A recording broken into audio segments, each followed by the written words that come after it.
अस्सलाम वालेकुम साथियों। आज सुबह एक तस्वीर वायरल हुई जिसमें इंडिया क्रिकेट टीम के fast bowler, star bowler Mohammed Siraj और इमाम पार्टी के अध्यक्ष बैरिस्टर असदुद्दीन ओवैसी साहब को एक साथ देखा गया। ये पहला मौका था जहां पर बैरिस्टर असदुद्दीन ओवैसी साहब को और मोहम्मद सिराज को एक साथ देखा गया, क्योंकि मोहम्मद सिराज जो है वो भी हैदराबाद से ही आते हैं और असदुद्दीन ओवैसी साहब भी हैदराबाद से ही हैं, वहां से एमपी भी हैं। हालांकि मोहम्मद सिराज को पहले माजिद हुसैन जो कि इमाम पार्टी के विधायक हैं नामपल्ली से, उनके साथ कई बार देखा जा चुका है। ऐसे में लोगों का ये भी कहना है कि मोहम्मद सिराज जो है वो इमाम पार्टी के सपोर्टर है, इमाम पार्टी के वोटर भी हैं।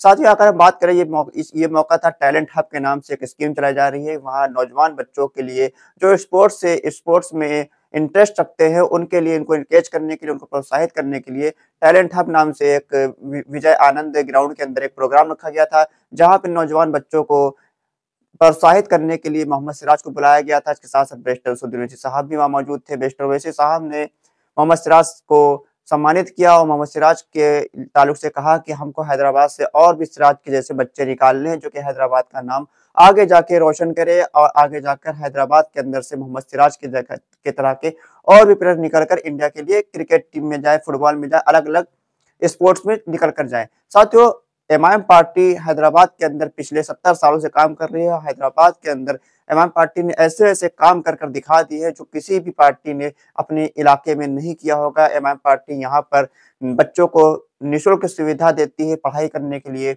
बाहर जाने के लिए पैसे देती है, स्पोर्ट्स के ताल्लुक से बच्चों को इंकरेज करती है। मोहम्मद सिराज जो है ये भी काफी गरीब घराने से ताल्लुक रखते थे, इनके वालिद ऑटो ड्राइवर थे। ऐसे में ये बात हैदराबाद के ताल्लुक से कहना गलत नहीं होगा कि इमाम पार्टी ने यहाँ पर काफी कुछ काम किया है, जिस वजह से हैदराबाद की आवाम इमाम पार्टी और बैरिस्टर ओवैसी साहब के खानदान को पसंद करती है, मोहब्बत करती है। बैरिस्टर ओवैसी साहब ने एक बयान भी दिया है मोहम्मद सिराज के ताल्लुक से, पहले हम सुनते हैं उनका ये बयान। So, Mohammad Siraj could be an idol, but it is not easy to become Mohammad Siraj. Let me be honest over here. It is not easy to become MSK Prasad. It is not easy to become Mr. Rahman or Shahabuddin. No one knows the amount of sacrifices they must have done to achieve what they have achieved in their life. I don't know how many sleepless nights, how many pains, how many emotional letdowns. Despite that, wearing that white dress and coming out and performing is a great testament to their mindset, to their stubbornness, and I hope that whatever is being done over here, I'm sure this country will, after this great country of ours, will find great fast bowlers who will perform and bring laurels to our country.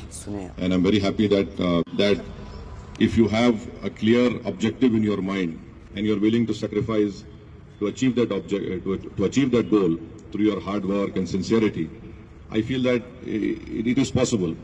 So one is that you have to dream. Secondly, you have to have focused mind, and thirdly and lastly, you have to overcome the pain barrier, come what may. This is what I have learned in politics. This is what I continue to learn in my profession. This is what I continue to strive day in, day out.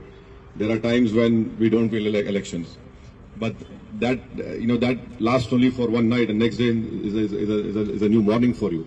So all of us, I'm sure that the young boys over here, by the mentoring of Mr. MSK Prasad, I'm sure that what mistakes you had done in your young life, these boys will not do that mistakes. And so I think a very good commitment that his organization will ensure that they'll be helping the International Academy of MSK Prasad.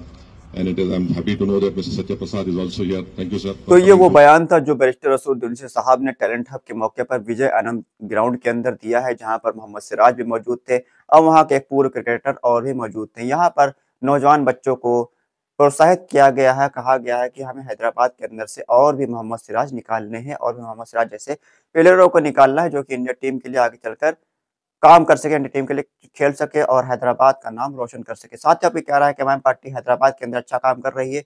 अपनी राय को comment box में लिखकर जरूर दें। खुदा हाफिज।